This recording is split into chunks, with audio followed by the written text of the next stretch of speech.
Hello and welcome back to the channel. And today I'm in a different place, as you can see, because today I'm gonna do some work on the car as well. But I thought I had to get this filmed because I got so much response on the last video and so many comments and thumbs up that I was just like amazed, and I was like, I can't wait longer or too long to just provide the video where I patina this case. So here we are, and I'm gonna get right into it, and I'm not gonna bore you with the unnecessary talking anymore.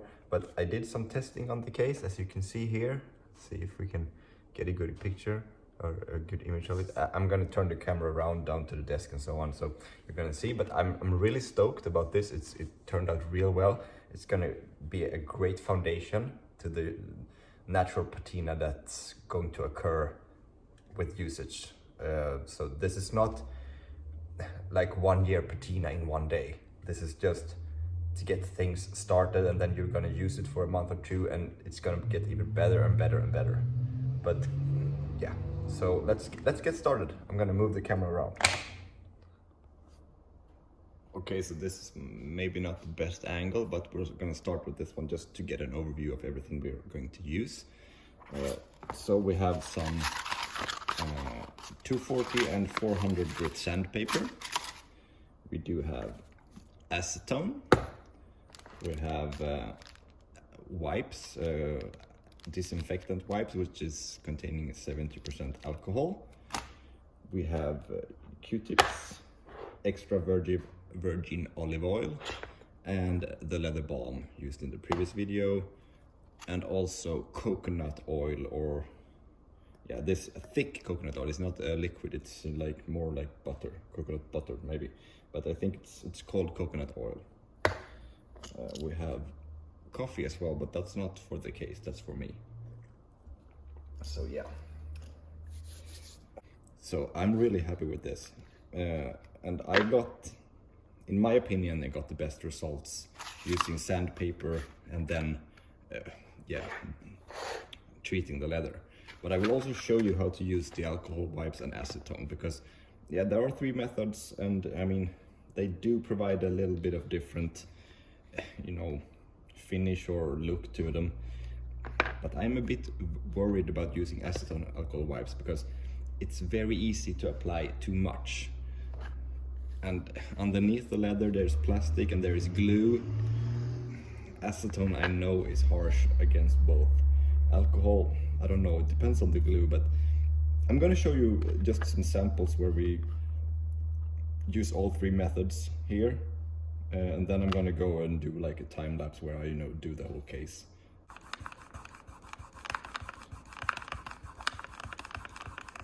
Okay, you can see that it starts to darken, like in the middle here when it evaporates. That's when you've penetrated the coating. You can also see that the coating is, removed. And this will dry and lighten up again. So it's not, this color is not the one we are, getting as the end result right now. Don't just pour it on. I'm gonna use a Q-tip here because it's easier to add more and more instead of taking this away.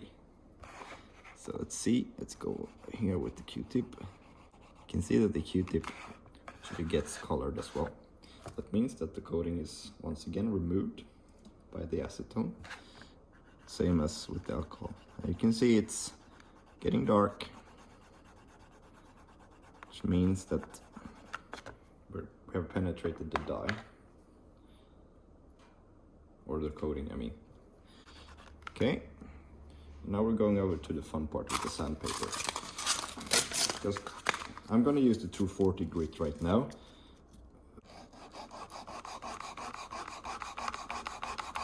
With the sandpaper you will not get the dark color when you are through, you get the light color.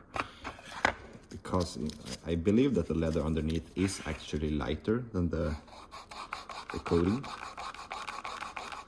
Okay, there you can see we are very much straight through. I might suggest you use a 400 grit just to avoid going through the leather and to the plastic. I mean, this leather is so thin, it's so easy to go through it. But let's see if I can get some of these on my finger here. The coconut oil, going to apply it like this. Let's have some more.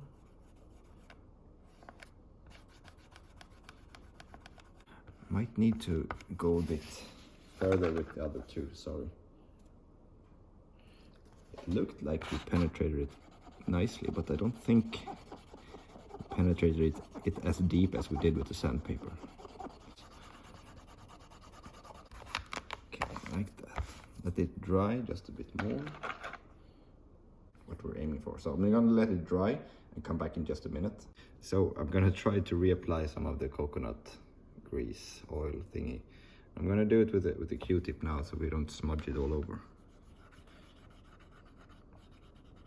See if we get a little bit more even color change now. Here is where you can see that it's easy to over apply because this product is so greasy. I'm going to work it in with my finger. Now I'm using the leather balm again, the one we did in the last video. I'm going to apply that in the middle. I mean, leather balm, this is a Swedish product I'm using, but I suggest just use any leather treatment product that's like ecological or, you know, eco-friendly, because that means it doesn't contain any nasty chemicals that you will be holding. And now I'm going to use the olive oil. Let's see how that works. Oh, there we got a lot. Yeah, let me make the mistakes and you can learn from them.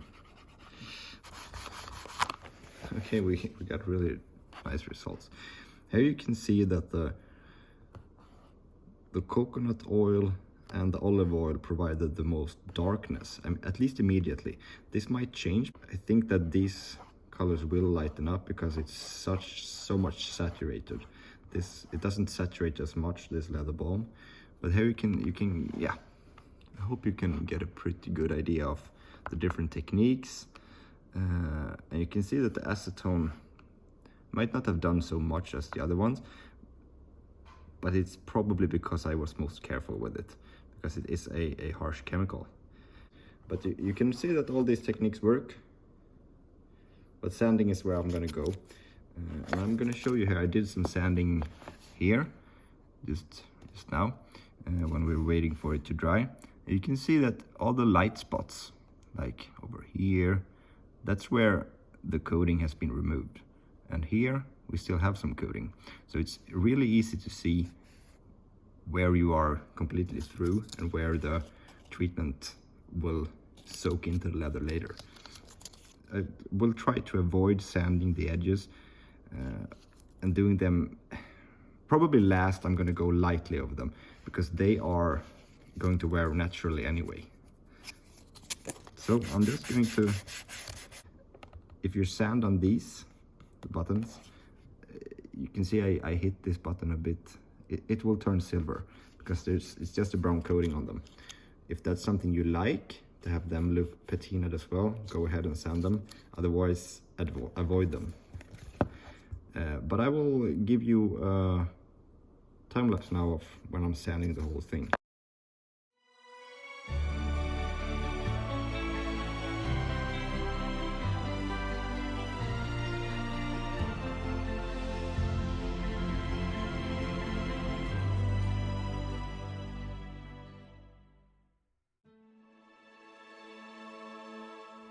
Just massage it in.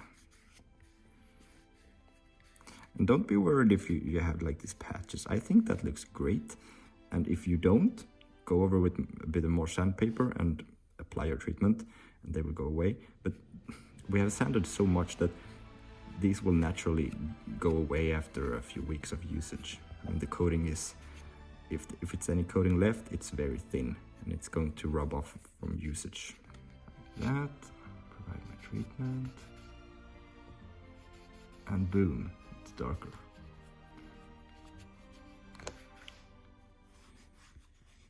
That's nice.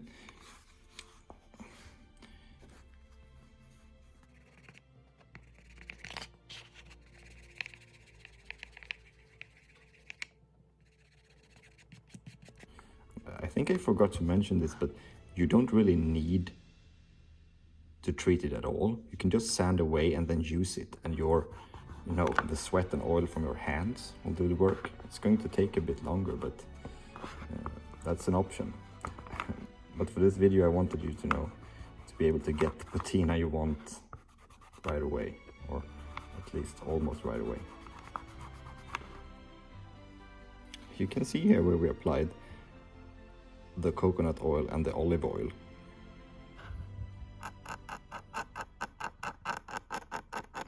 It's the same idea, removing the coating. Sandpaper or knife, doesn't really matter.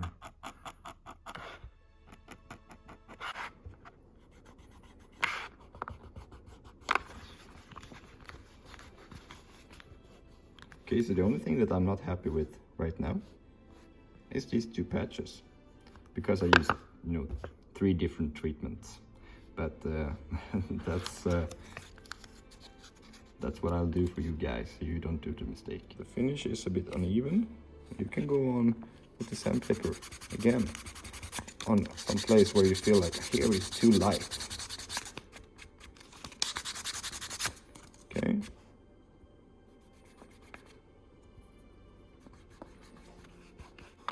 Get your sweaty hands on it.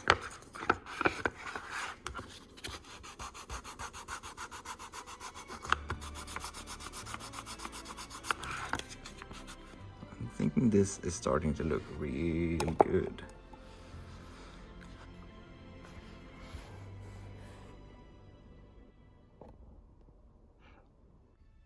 And I'm super convinced that you can get the same result. Just do not use 3 different treatments. That's something I learned here.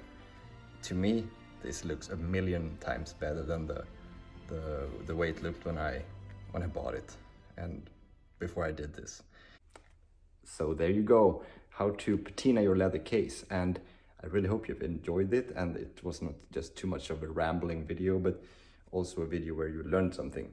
And yeah, it was a dirty job, this.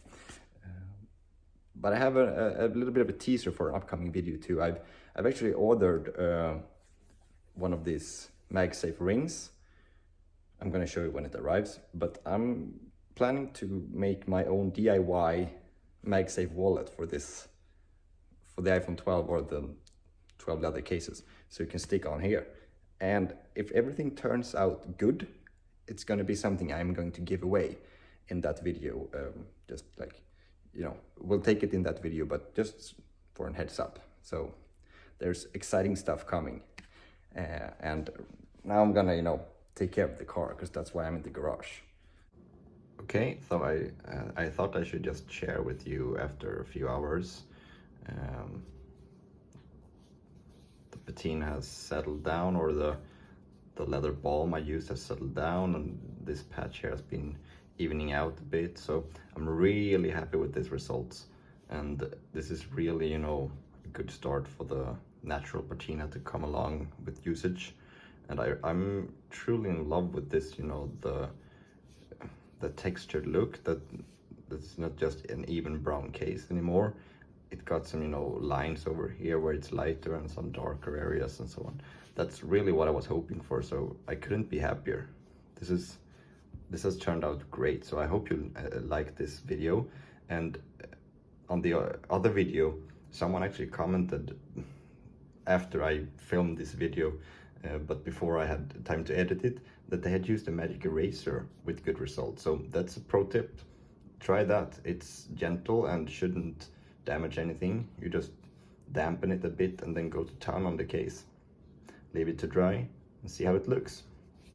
So I hope you enjoy the videos, and stay tuned for the MagSafe leather wallet if the stuff arrives from China, or when. So thank you so much for watching, and see you in the next one.